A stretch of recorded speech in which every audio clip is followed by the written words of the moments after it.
You've been lied to, not by your enemies, but by the people who love you most. Your parents, your teachers, the society you live in, they all told you the same thing. Work hard, get a good job, save your money, and one day, you'll be free. But look around. If hard work was the secret to wealth, every construction worker would be a billionaire, and every single mother working 3 jobs would be on the cover of Forbes. But they aren't, and you know it. Deep down, you've always known that something is missing from the equation. I remember sitting in my car years ago, staring at my bank account, thinking I was doing everything right. I was working 14 hours a day, I was grinding, I was hustling, and yet I was barely making enough to pay for my gym membership. That was the moment I realized that hard work is just the entry fee. It's not the prize. The prize goes to the people who understand leverage. Napoleon Hill spent 20 years of his life studying the wealthiest men on the planet, and he didn't find that they worked harder than the average man. He found that they thought differently. They saw the world as a series of systems, while everyone else saw it as a series of tasks. Think about it this way. If you spend 10 hours moving rocks from one side of a field to the other, you've worked hard, you're tired, you're sweating, but you've created zero value for the world. Nobody cares that you're tired. The world doesn't pay you for your effort. It pays you for the value you provide. This is the hardest pill to swallow for most people because we are taught to value our time, not our output. But a billionaire doesn't have more hours in the day than you do. Jeff Bezos has the same 24 hours that the guy cleaning his office has. The difference is the leverage applied to those hours. Most people are terrified of this realization because it takes away their favorite excuse. If hard work isn't the answer, then you can't blame your lack of success on not having enough time. You have to blame it on your lack of skill and your lack of leverage, and that's painful. It was painful for me too. I had to admit that I wasn't rich because I wasn't valuable enough yet. I had to stop being a worker and start being an architect. Napoleon Hill called this the definiteness of purpose. Most people wake up and react to the world. They check their emails, they answer their bosses, they scroll through social media. They are passengers in their own lives. But the wealthy, they are the drivers. They decide where the car is going before they even put the key in the ignition. You see, the bridge between where you are and where you want to be is built with skills, not sweat. If you want to make $10,000 a month, you have to ask yourself, what skill do I have that is worth $10,000 to someone else? If the answer is none, then your job isn't to work harder at your current job. Your job is to stop everything and acquire that skill. This is what Hormozi calls the skill stack. You don't just need one skill. You need a combination of skills that makes you a category of one. When you combine sales with marketing, and marketing with operations, and operations with leadership, you become an unstoppable. You become someone the world cannot ignore. But here is the catch. Most of you will hear this, and you'll feel a spark of motivation. You'll think, yeah, Alex is right. I need to change. And then tomorrow morning, you'll go right back to your old routine. You'll fall back into the trap of busyness. Being busy is the most common form of laziness. It's lazy because it's easy to do what you're told. It's easy to fill your day with low-value tasks that make you feel productive but move the needle 0 inches. The real hard work is the mental labor of deciding what actually matters and having the discipline to say no to everything else. Imagine a giant lever. On one side is the life you have now. On the other side is the life you want. The lever is your skills. The longer the lever, the easier it is to move the world. Most people are trying to move the world with a toothpick. They are pushing and pulling and crying because it won't budge.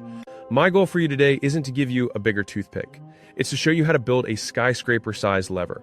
It's to take the ancient wisdom of Napoleon Hill, the mindset of the Titans, and fuse it with the modern reality of the 2026 economy.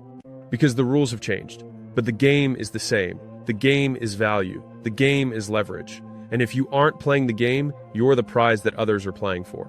And if you are the prize for others, it's because you haven't mastered the one thing Napoleon Hill insisted was the foundation of every single fortune ever made: a burning desire. Now wait. Before you roll your eyes and think this is some woo-woo motivational garbage, let's look at the math. In the world of business, desire isn't a feeling. It's a commitment to an outcome that is so strong it dictates every single action you take. Most people say they want to be rich, but their actions say they want to be comfortable. They want the paycheck, but they don't want the uncertainty. They want the mountaintop, but they are terrified of the climb. Napoleon Hill interviewed 500 of the most successful people in history, and the common thread wasn't talent. It wasn't even intelligence. It was an obsession. They had a definiteness of purpose that bordered on insanity. And here is where most of you fail. You have a wish, not a will. You wish you had a better car. You wish you could quit your job. You wish you could travel the world. But a wish has no power. A wish doesn't get you out of bed at 4 a.m. when your body is screaming for more sleep. A wish doesn't keep you focused on a screen for 12 hours straight when your friends are out partying. Only a burning desire does that. But desire alone is just an engine without fuel. The fuel is what I call volume. This is the biggest disconnect in the modern world. People see a successful entrepreneur and they think, oh, they just got lucky. No, they just outworked the luck. If I want to find a winning ad for my business, I don't just make one and hope it works. I make 100. I test 1,000 variations. While you are sitting there overthinking your first post, wondering if the lighting is right or if people will judge you, the guy who is actually going to win has already posted 50 videos. He's already failed 49 times while you are still staring at a blank screen. Success is a numbers game, but we are taught to treat it like a lottery. It's not a lottery. It's a specialized skill combined with massive volume. If you do enough of the right things, success becomes an inevitability. It becomes a mathematical certainty. If you knock on 10,000 doors with a good product and a solid pitch, it is impossible, mathematically impossible, for you to not make a sale. But most people knock on 3 doors, get told no 3 times, and decide that the product is bad or that they aren't cut out for sales. They quit right before the law of averages kicks in. This is the volume trap. We think we are doing a lot because we are tired.